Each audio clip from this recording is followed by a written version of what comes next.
Students, पराग नलिका भ्रूणकोश में किस प्रकार प्रवेश करती है, डबल फर्टिलाइजेशन, दोहरा निषेचन या त्रिशमीकन क्या होता है, इसके विषय में हम जानेंगे। नर तथा मादा युग्मकों के संलयन की जो प्रक्रिया होती है उसे हम निषेचन कहते हैं। बीजांड अंडाशय के भीतर रहता है। परागकण वर्तिकाग्र द्वारा ग्रहण किए जाते हैं और पोषक तत्व तथा आर्द्रता के कारण ये अंकुरित होते हैं। अंकुरण की स्थिति में परागकण का अंतःचोल बाह्य चोल को फाड़कर पराग नलिका के रूप में बाहर निकल आता है। परागकण का केंद्रक विभाजित होकर एक नलिका केंद्रक, जिसे हम ट्यूब न्यूक्लियस कहते हैं, तथा दूसरा जनन केंद्रक बनता है। नलिका केंद्रक आगे की तरफ तथा जनन केंद्रक पीछे की तरफ होता है। ये नलिका केंद्रक है ट्यूब न्यूक्लियस, ये आगे है, और जनन केंद्रक यहाँ होता है, ये पीछे होता है। कुछ समय पश्चात जो जनन केंद्रक होता है विभाजित होकर दो नर युग्मकों का निर्माण करता है। जनन केंद्रक विभाजित होकर दो मेल गैमिट का निर्माण करता है। अब पराग नलिका वर्तिकाग्र से होकर के वर्तिका के द्वारा आगे बढ़कर, अर्थात धीरे धीरे वृद्धि करते हुए अंडाशय तक पहुंच जाती है। अंडाशय में ही बीजांड होता है। बीजांड में पराग नलिका तीन भिन्न स्थानों से प्रवेश करती है। प्रथम पोरोगैमी, दूसरा चलेजोगैमी और तीसरा मीजोगैमी। पोरोगैमी की प्रक्रिया में पराग नलिका बीजांड द्वार से भ्रूणकोश में प्रवेश करती है। बीजांड द्वार से एम्ब्रियो सैक में प्रवेश करती है।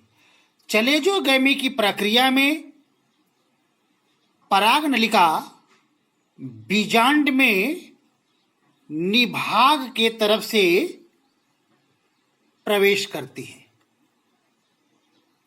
मीजोगैमी की प्रक्रिया में पराग नलिका बीजांड वृंत या जो अध्यावरण इंटेगुमेंट होता है, इस इंटेगुमेंट को भेदते हुए बीजांड द्वार की तरफ से एम्ब्रियो सैक में प्रवेश करती है।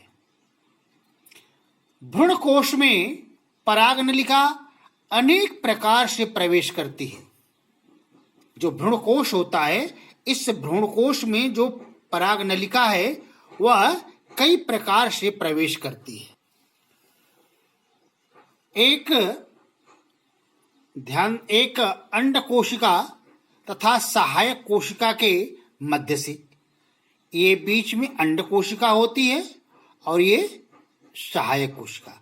तो इस सहायक कोशिका और ये अंड कोशिका, इसके बीच से पराग नलिका प्रवेश करती है। दूसरा, ये जो दोनों सहायक कोशिकाएं हैं, इन दोनों सहायक कोशिकाओं के बीच से पराग नलिका प्रवेश करती है। तीसरा, भ्रूणकोश की जो भित्ति होती है, एम्ब्रियो सैक की ये जो भित्ति है, ये जो दीवार दिखाई दे रही है, इस दीवार और ये सिनर्जिड, जिसे सहायक कोशिका कहते हैं, इसके मध्य से, यानी सिनर्जिड और दीवार के मध्य से पराग नलिका प्रवेश करती है। और चौथा, एक सहायक कोशिका जो है इसको भेदते हुए परागनलिका एम्ब्रियोसाइक में प्रवेश कर जाती है। 4 प्रकार से परागनलिका एम्ब्रियोसाइक में प्रवेश करती है। परागनलिका का प्रवेश भ्रूणकोश में बीजांड द्वार के सिरे से ही होता है। भ्रूणकोश में पहुंचने पर परागनली फूल करके फट जाती है और जैसे ही फूल करके फटती है एक नलिका केंद्रक जिसे ट्यूब न्यूक्लियस कहते हैं और एक सहायक कोशिका तुरंत नष्ट हो जाती है। इसके पश्चात दोनों नर केंद्रक एम्ब्रियोसाइक में स्वतंत्र हो जाते हैं, भ्रूणकोश में फ्री हो जाते हैं। अब एक नर केंद्रक मादा युग्मक या अंड कोशिका के अंदर प्रवेश कर इसके केंद्रक से संलयन कर भ्रूण का निर्माण करता है। इसी को हम सत्य निषेचन कहते हैं और यह प्रथम निषेचन होता है। यह सत्य निषेचन या प्रथम निषेचन होता है। दूसरा नर केंद्रक जिसे मेल गैमिट कहते हैं, मेल गैमिट पहले से 2n जो द्वितीय केंद्रक होता है इसके साथ संलयित होता है और यह 3n हो जाता है, यानी 3 केंद्रक एक साथ संयुक्त हो जाते हैं, संलयन कर जाते हैं और संलयन करने के पश्चात इससे एंडोस्पर्म या भ्रूणपोष इसका निर्माण होता है। इस क्रिया को हम त्रिसंलयन कहते हैं या त्रिसमेकन कहते हैं क्योंकि यहां पर 3 न्यूक्लियस एक साथ मिल जाता है। तो एम्ब्रियोसाइक में निषेचन के पश्चात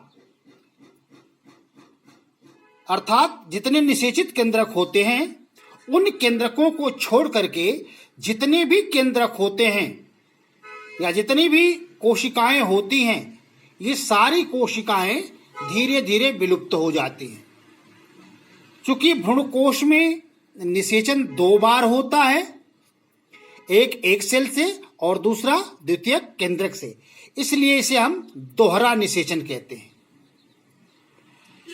और जो द्वितीय केंद्रक होता है इसके साथ एक मेल गैमिट फ्यूज हो जाता है, संलयित हो जाता है, तो हम इसे त्रिसमेकन कहते हैं।